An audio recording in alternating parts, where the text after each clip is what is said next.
নমস্কার সবাইকে। আজ আমি বানাবো সর্ষে ইলিশ। তো সর্ষে ইলিশ বানানোর জন্য আমি দুটো ইলিশ নিয়েছি। ইলিশ দুটোকে দেখো ভালো করে কেটে নিয়েছি। কেটে ভালো করে ধুয়ে এরপর আমি পরিমাণ মতন সর্ষে, শুকনো লঙ্কা, কাঁচা লঙ্কা আর নিয়েছি গোলমরিচ। তো এগুলোকে আমি দেখো মিক্সির মধ্যে করেই বেটে নেব। মিক্সির মধ্যে বাটার সময় শুকনো লঙ্কা, কাঁচা লঙ্কা, গোলমরিচটা দিয়ে দিলাম আর সাথে 1 চিমটে নুন দিলাম। নুন দিলে সর্ষেটা তেতো হয় না। তো এবার দেখো আমি জল দিয়ে বেটে নিয়েছি। বেটে নেওয়ার পরে আমি সর্ষেটাকে ছেঁকে নিই। তোমরা এইভাবে কে কে করো আমায় জানিও। তো ছেঁকে নিলে অম্বল হয় না, আমি শুনেছি, সেই জন্য আমি ছেঁকেই নিই। তো এবার মাছের মধ্যে আমি হলুদ, নুন মাখিয়ে একটু সর্ষের তেল দিয়ে দিলাম পরিমাণ মতন। এবার এটাকে একটু মাখিয়ে নিলাম। তারপর দেব সর্ষে বাটাটা।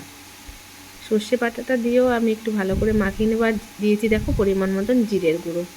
আবার একটু তেল দিয়ে দিলাম আর দিলাম দুটো কাঁচা লঙ্কা। এরপর আবার একটুখানি ভালো করে মাখিয়ে নিয়ে দিয়ে দিয়েছি কাশ্মীরি লাল লঙ্কার গুঁড়ো, যাতে একটু রঙ হয়।